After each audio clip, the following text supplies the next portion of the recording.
सरकार ने बांटता, मैं अपनी तरफ से बांट दूं। तो सरकार का नहीं दर सकते घर में कुछ नहीं है, घर में अपना माल जाल रहा तो वो भी भांस गया, कुछ भी नहीं बोलो सही से। पल्ली दिया, पल्ली से झोपड़ी कैसे लटका तो जमीनो नहीं छे जमीन जपान बात करे तो वो वर्षा भैंस गेले घर जते टूटले सर तई सामने हमरा घर कौन गांव भेले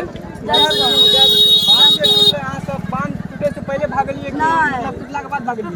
भागलिए 1 बजे रात में 1 बजे और माल भैंस सबको छोड़ देले कि संग लेके ना सब लेके एलिया, सब कुछ भैंस गेले, राशन बाल बच्चा लेके जान बचलिए, जे ऊपर भेले सुपर भेले, जे नहीं ऊपर भेले बाबू सब कुछ भैंस गेला। हमरा बाल बच्चा का जान बचेगा कि माल जान का जान बचेगा? बच्चे लोग को बचाएगा, अपन जान बचाएगा कि राशन पानी लेके भागेगा। सब कुछ भैंस गेले, राशन बोटी और ओमे लोग माने टूटले की लात हो खाना खाता है 10 गो सुगरो सर भैंस गेले, जैसे से घर दुआर सब गिर पड़ गेले, भैंस गेले सबटा मान के चलू जे घर से किछ नहीं निकलले सामान, एकटा सामान दूसरा पसार के काई करते जे केकरो ठक्कर से नहीं दै छै अन्हरे बात वो जो प्राइवेट में कोई आबि रहल छै, आबि के हिनका सबके कुछ अनुदान कर रहल छै, सरकारी अनुदान हिनका सबके ढंग से नहीं भऽ पाबि रहल अखनी प्राइवेटे खास कऽ के हिनका सबके ई परिस्थिति छै, माल जाल आ रहल छै, तीनों के दिक्कत भऽ रहल छै, नहि खाय के माल जाल से चारा नहीं है, और नहि अपना खाय के लेल कोनो भोजन छै।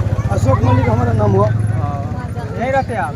हम यहीं रहते हैं, घर जग से हुआ ठीक, हमारा घर के सामने सामने बांध टूटा, बहुत बड़ा नुकसान पहुंचा, बहुत बड़ा हादसा पहुंचा। सिर्फ जान लेकर के और जो माल लेके आ रहे थे उसमें आधा माल फंस गया, आधा माल ऊपर हुआ, और सिर्फ बाल बच्चा के प्राण बचा कर गाड़ी ने तन पर बस्तर ने घर से खाना पानी ने दाना पानी किस लेके नहीं आया।